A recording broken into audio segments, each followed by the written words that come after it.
Friends నా పేరు Sai Kiran welcome to Telugu tech TV friends మనకు ఈ మధ్య చూసుకుంటే వివో నుండి కూడా మంచి వాల్యూ ఫర్ మనీ ఫోన్స్ అయితే వస్తున్నాయి సో ముందు చూసుకుంటే వివో Z1 Pro ఇప్పుడు చూసుకుంటే మనకు వివో U10 కూడా వచ్చింది 10,000 అండర్లో మంచి స్పెక్స్తోని సో ఇప్పుడు చూసుకుంటే వివో U20 కూడా వచ్చింది సో దీని స్పెసిఫికేషన్స్ కూడా చాలా బాగున్నాయి సో 11,000 ప్రైస్ పరంగా చూసుకుంటే మాత్రం మంచి వాల్యూ ఫర్ మనీ ఫోన్ అనేది చెప్పొచ్చు స్పెసిఫికేషన్స్ పరంగా ఫ్రెండ్స్ ఈ ఫోన్ నాకు నేను మార్నింగ్ డెలివరీ అయింది సో అంటే ఒక 24 hours నుండి అయితే ఫోన్ నేను యూజ్ చేస్తున్నాను సో ఈ 24 hours నా ఎక్స్పీరియన్స్ అంతా కూడా మీతో షేర్ చేసుకుంటాను సో ఒక 24 hours రివ్యూ అని చెప్పొచ్చు సో ఒక మినీ రివ్యూ అని కూడా మనం దీని అయితే చెప్పవచ్చు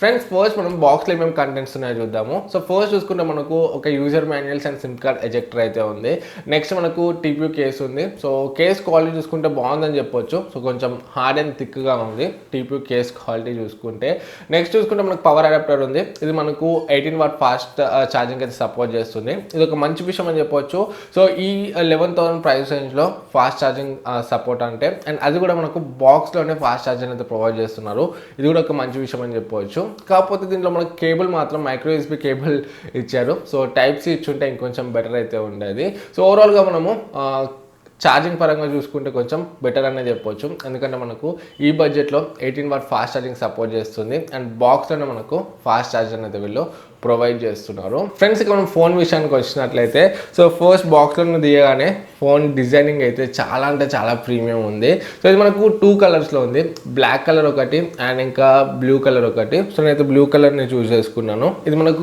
గ్రేడియంట్ డిజైన్తో వస్తుంది అండ్ కెమెరా దగ్గర మనకు ఒక గోల్డ్ కలర్ ఫినిషింగ్ కూడా వచ్చింది సో చాలా ప్రీమియం లుక్ అయితే వస్తుంది సో మనకి ఇది పాలికార్బోనేట్ బిల్డ్తో వస్తుంది సో అయినప్పటికీ మనకు మరీ అంత చీప్ ఫీలింగ్ అయితే ఏం లేదు సో చేతిలో పట్టుకుంటే మంచి ప్రీమియం ఫీల్ ఉంది మంచి సాలిడ్ బిల్డే ఉంది కాకపోతే కొంచెం నాకు ఫోన్ హెవీ అనిపించింది కొంచెం నార్మల్ ఫోన్స్ అని కంపేర్ చేస్తే ఎందుకంటే దీంట్లో 5000 mAh బ్యాటరీ ఉంటుంది కాబట్టి కొంచెం మనకైతే ఫోన్ వెయిట్ అనిపిస్తుంది సో అంతేగాని డిజైనింగ్ చూసుకుంటే మాత్రం ఎక్సలెంట్ ఉంది అండ్ బిల్డ్ క్వాలిటీ కూడా మనకు ఓకే అనే చెప్పొచ్చు ఈ ప్రైస్ పరంగా చూసుకుంటే అండ్ ఫ్రంట్ చూసుకుంటే మనకి ఇది 6.53 inch FHD ప్లస్ డిస్ప్లేతో వస్తుంది సో డిస్ప్లే క్వాలిటీ కూడా నాకైతే చాలా నచ్చింది సో మనకు కలర్ రిఫ్లెక్షన్ బాగుంది వ్యూయింగ్ యాంగిల్స్ బాగున్నాయి సో రిచ్ ఉందని చెప్పొచ్చు డిస్ప్లే కూడా సో ఎవరైతే టాల్ డిస్ప్లే ఇష్టపడతారో సో పెద్ద size display movies videos games ఎక్కువ ఆడతారో వాళ్ళకి ఇది ఒక మంచి ఆప్షన్ అవుతుంది అండ్ దీంట్లో మనకు కార్నింగ్ గొరిల్లా ప్రొటెక్షన్ అయితే లేదు పాండా గ్లాస్ ప్రొటెక్షన్ అయితే ఉంది సో ఇది పాండా గ్లాస్ MN228తో వస్తుంది so normal Corning Gorilla glass 3 and Corning Gorilla glass 5తో కంపేర్ చేస్తే ఇది ఇంకా ఎక్కువ ప్రొటెక్షన్ ఉంటుంది అనేది వీళ్ళు చెప్తున్నారు సో చూడాలి నేను కంప్లీట్గా టెస్ట్ చేసాక చెప్తాను స్క్రాచెస్ ఏమైనా పడుతున్నాయో లేదో కాకపోతే స్క్రీన్ ప్రొటెక్షన్ పరంగా చూసుకుంటే కూడా ఒక మంచి విషయం అని చెప్పవచ్చు సో మనకు మంచి గ్లాస్ ప్రొటెక్షన్ అయితే ఉంది అండ్ ఇంకా మనము బెజల్స్ గురించి మాట్లాడుకుంటే బెజల్స్ కూడా చాలా థిన్గా ఉన్నాయి సో మనకు సైడ్స్కి అంత పెద్ద బెజల్స్ లేవు అండ్ కింద చూసుకుంటే కూడా ఒక చిన్న బార్ అయితే ఉంది ఒక చిన్న బెజల్ అయితే ఉంది సో మనకు డిస్ప్లే ఎక్స్పీరియన్స్ కూడా బాగుంటుందని చెప్పొచ్చు వీడియోస్ చూసేటప్పుడు గేమ్స్ ఆడేటప్పుడు సో డిస్ప్లే పరంగా చూసుకుంటే ఎటువంటి ఇష్యూస్ అయితే లేవు సో ఈ మధ్య చూసుకుంటే మనకు 10,000లో మంచి వాల్యూ ఫర్ మనీ ఫోన్స్ వస్తున్నాయి కాకపోతే వాళ్ళు ఎక్కడొక దగ్గర కాంప్రమైజ్ అయితే చేస్తున్నారు మ్యాక్సిమం కాంప్రమైజ్ చేసేది డిస్ప్లే దగ్గర సో అన్ని స్పెక్స్ బాగానే ఇస్తున్నారు కాకపోతే డిస్ప్లేని హెచ్డి చేసేస్తున్నారు కాకపోతే దీంట్లో మాత్రం అలా చేయలేదు సో మనకు డిస్ప్లే కూడా ఫుల్ హెచ్డి ప్లస్ డిస్ప్లే ఇచ్చారు సో అన్ని స్పెసిఫికేషన్స్ బాగున్నాయి అండ్ డిస్ప్లే కూడా మనకైతే ఫుల్ హెచ్డి ప్లస్ ఇచ్చారు సో డిస్ప్లే పరంగా చూసుకుంటే కూడా ఎటువంటి ఇష్యూస్ అయితే లేవు సో డిస్ప్లే కూడా చాలా బాగుందని చెప్పవచ్చు అండ్ నెక్స్ట్ ఇంట్రెస్టింగ్ విషయం చూసుకుంటే దీని బ్యాటరీ ఇది మనకు 5000 mAh బ్యాటరీతో వస్తుంది సో ఆ బ్యాటరీ కొంచెం ఫోన్ అయితే బల్కీ చేస్తుంది కాకపోతే మనకు బ్యాటరీ పర్ఫార్మెన్స్ మాత్రం చాలా బాగుంటుందని చెప్పవచ్చు సో నార్మల్ యూజర్ అయితే ఒక 2 days వరకు అయితే ఈజీగా వస్తుంది అండ్ ఎంత హెవీ యూజర్ అయినా కూడా 1 వర్కింగ్ డే ప్లస్ అయితే వస్తుంది సో మనకు 5000 mAh బ్యాటరీ ఉంది కాబట్టి ఇది మనకు డ్యూయల్ ఇంజన్ ఫాస్ట్ ఛార్జింగ్తోనే వస్తుంది 18 వాట్ ఫాస్ట్ ఛార్జింగ్తోనే సో ఇది కూడా ఒక మంచి విషయం అని చెప్పొచ్చు బాక్స్లో మనకు ఫాస్ట్ ఛార్జింగ్ అంతా ప్రొవైడ్ చేస్తున్నారు వీళ్ళు అండ్ ఇది రివర్స్ ఛార్జింగ్ కూడా సపోర్ట్ చేస్తుంది సో ఈ ఫోన్లో ఈ రేంజ్ ఫోన్లో రివర్స్ ఛార్జింగ్ అంటే ఒక మంచి విషయం అని చెప్పొచ్చు సో ఈ ఫోన్ యూజ్ చేసుకొని మనం వేరే ఫోన్ ఛార్జింగ్ చేయవచ్చు మన ఫ్రెండ్స్ది లేకపోతే మన దగ్గర బ్లూటూత్ ఇయర్ ఫోన్స్ ఉన్నా వేరే ఏమున్నా కూడా సో వాటిని కూడా మనము ఈ ఫోన్ని యూజ్ చేసుకుని అయితే ఛార్జింగ్ పెట్టవచ్చు. అండ్ నెక్స్ట్ మనం కెమెరాస్ గురించి మాట్లాడుకున్నట్లయితే సో ఇప్పుడు ఒక పెద్ద హైప్ అయితే ఉంది కెమెరాస్ గురించి. సో 48 మెగాపిక్సెల్ అని 64 మెగాపిక్సెల్ ఇప్పుడు 108 మెగాపిక్సెల్ కూడా వచ్చింది. సో ఆ నంబర్ని చూసి అయితే చాలామంది కెమెరా బాగుంటుంది అనుకుంటారు, కాకపోతే నంబర్ అయితే మెయిన్ కాదు. సో మనకు చాలా ఫ్యాక్టర్స్ అయితే ఉంటాయి కెమెరా పర్ఫార్మెన్స్ గురించి. దీంట్లో చూసుకుంటే మాత్రం మనకు సో 16 మెగాపిక్సెల్ ఇచ్చారు, సో 48 ఇవ్వలేదు, 64 MP ఇవ్వలేదు. సో అదొక మైనస్ పాయింట్ అయితే కాదు, మనకు స్పెసిఫికేషన్ పరంగా రెజల్యూషన్ ఇవ్వకపోయినా సరే మనకు రియల్ టైంలో మంచి పర్ఫార్మెన్స్ ఇస్తే మాత్రం బాగానే ఉంటుంది. సో దీని కెమెరా స్పెసిఫికేషన్ చూసుకుంటే మాత్రం మనకు back side 16 megapixel f1.8 primary sensor ఉంటుంది, అండ్ ఇంకొకటి 8 మెగాపిక్సెల్ వైడ్ యాంగిల్ లెన్స్ ఉంటుంది 128 డిగ్రీ వైడ్ యాంగిల్తోనే, అండ్ ఇంకొక 2 మెగాపిక్సెల్ మ్యాక్రో షాట్ లెన్స్ అయితే ఉంది. సో ఓవరాల్గా మనకు ట్రిపుల్ కెమెరా సెటప్తో అయితే వస్తుంది. అండ్ ఫ్రంట్ చూసుకుంటే 16 మెగాపిక్సెల్ సెల్ఫీ కెమెరా ఉంది, f2.0 అపర్చర్తో అయితే వస్తుంది. సో నేను కొన్ని కెమెరా శాంపుల్స్ అయితే తీసాను, మీరు ఇక్కడ చూడొచ్చు. సో మనకు డీటెయిల్స్ అయితే బాగానే ఉన్నాయి, డైనమిక్ రేంజ్ కూడా బాగానే ఉంది. సో వైడ్ యాంగిల్ షాట్స్ కూడా మనకు బాగానే వస్తున్నాయి.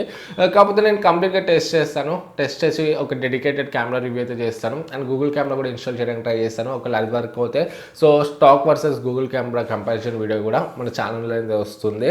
సో ఇనిషియల్గా చూసుకుంటే మాత్రం కెమెరా డీసెంట్ అనిపించింది నాకు. సో మరీ బ్యాడ్ అనిపించలేదు, మరీ గుడ్ అనిపించలేదు, సో డీసెంట్ అనిపించింది. సో నేను కంప్లీట్గా కెమెరాని అయితే టెస్ట్ చేసి ఒక డెడికేటెడ్ వీడియో అయితే చేస్తాను. అండ్ నెక్స్ట్ ఈ ఫోన్కి మేజర్ ప్లస్ పాయింట్ ఏంటంటే దీని ప్రాసెసర్ అని చెప్పొచ్చు. One of the powerful processor అయితే ఉంది. ఇది మనకు స్నాప్డ్రాగన్ 675 ప్రాసెసర్తో వస్తుంది, 11 నానోమీటర్ మీద బిల్డ్ అయిన ప్రాసెసర్, అడెనో 612 జీబీతో అయితే ఇంటిగ్రేట్ అయి ఉంటుంది ఇది. సో మనకు బెంచ్ మార్క్ స్కోర్ చూసుకుంటే 2,07,000 వరకు అయితే వస్తుంది. సో ఈ బడ్జెట్ ఫోన్లో 2 lakh బెంచ్ మార్క్ స్కోర్స్ అంటే ఒక మంచి విషయం అని చెప్పొచ్చు. ఇది మనకు చాలా పవర్ఫుల్ ప్రాసెసర్. మనం ముందు రెడ్మీ నోట్ 7 ప్రోలో ఇదే ప్రాసెసర్ అయితే చూసాము. సో మనకు గేమింగ్కి కానీ పర్ఫార్మెన్స్ కానీ చాలా బాగుంటుంది. సో ఇప్పుడు 11,000లో అంటే మనకి ప్రాసెసర్ ఒక మంచి విషయం అని చెప్పవచ్చు.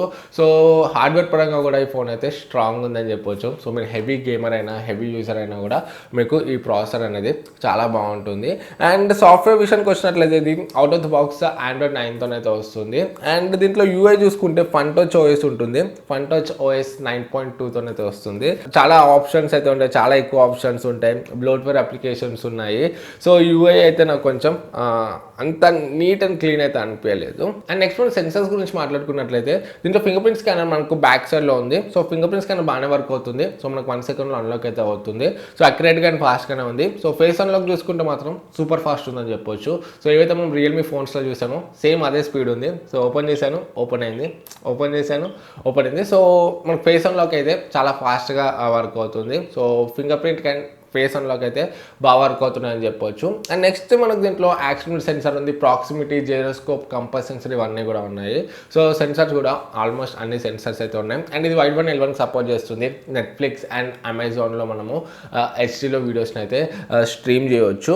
అండ్ ఇది మనకు కెమెరా టు ఏపీఐ ఎనేబుల్ అయ్యి వస్తుంది, అంటే గూగుల్ కెమెరాని కూడా ఇన్స్టాల్ అయితే చేసుకోవచ్చు దీంట్లో. సో నేను ఎత్తుకుతాను దీనికి సపోర్ట్ అయ్యే గూగుల్ కెమెరాని. సో మంచి గూగుల్ కెమెరా దొరికితే మాత్రం ఒక డెడికేటెడ్ వీడియో అయితే వస్తుంది. సో జీకేఎంకి సంబంధించి ఫ్రెండ్స్ చూసారు కదా నా 24 hours యొక్క ఎక్స్పీరియన్స్. సో నేను ఇంకా ఈ ఫోన్ అయితే టెస్ట్ చేస్తాను, దీనికి సంబంధించిన gaming review, camera review and ఇంకా కుదిరితే కంపారిజన్ వీడియోస్ కూడా చేస్తాను. సో ఆ వీడియోస్ మిస్ అవుతుంది అనుకుంటే మా ఛానల్కి సబ్స్క్రైబ్ అవ్వండి. అండ్ మీకేమైనా వీడియోస్ కావాలంటే కింద కామెంట్స్లో అడగండి. ఫస్ట్ టైం ఛానల్కి వచ్చి ఉంటే లైక్ చేసి సబ్స్క్రైబ్ చేయడం మర్చిపోకండి. మళ్ళీ నెక్స్ట్ వీడియోలో మీ ముందుకు వస్తాను. About this is Sai Kiran from Telugu tech TV signing out. జై హింద్.